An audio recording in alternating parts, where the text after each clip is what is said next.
सरकारांची पुरेशी शिक्षा भोगून झाली अर्जुन. तेच सांगतोय मी आप्पे, खावानी खाव नाही भरत ग. त्यांनी शिक्षा भोगली म्हणून माझा घाव कसा भरल? तुम्ही काय म्हणता ना मला तेच कळत नाही. सरकारांना त्रास झाला म्हणून माझा त्रास कमी व्हायला मी काय वैरी आहे का त्यांचा? अरे अर्जुन तसं नाही रे. आपली आई होती ती माझी आई. ती असती ना तर आज माझं आयुष्य वेगळं असतं, माझं चालणं बोलणं वेगळं असतं, अर्जुन कदम वेगळा असता आज काहीतरी. माझं सोड ना, कदमांचं आयुष्य वेगळं असतं. सगळं माहीत असून ना फक्त पैशासाठी सरकारने आईचा जीव जाऊन दिलाय. फक्त पैशासाठी. त्या माणसाला माफी नाहीच. तू तर माझी होतीस.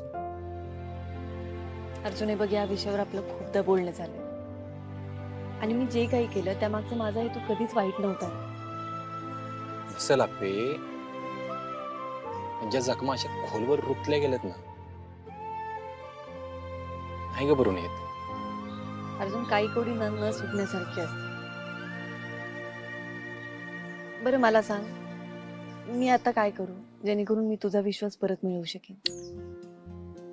अबे बघ, तू चांगली आहेस का तू वाईट आहेस, माझा तुझ्यावर विश्वास आहे नाही हे आता मला कोणी सांगायची गरज नाही. आणि मी पण या माझ्या सगळ्या परिस्थितीतून बाहेर पडून आयुष्यात पुढे जाण्याचा प्रयत्न करतोय की. त्यामुळे तू असं वेगळं नको काय करू. नको. नेमकं काय म्हणायचंय तुला?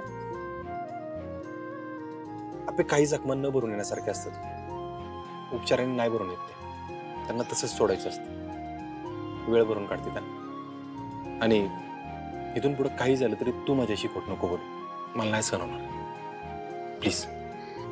मी घेईन काळजी. आणि अर्जुन, तू या सगळ्या गोष्टींमधून लवकरात लवकर बाहेर पडावं असं मला खूप मनापासून वाटतं. आप्या, अर्जुन, हर पावसाच्या आत घर गाठू निघायचं का? हो चला. चल.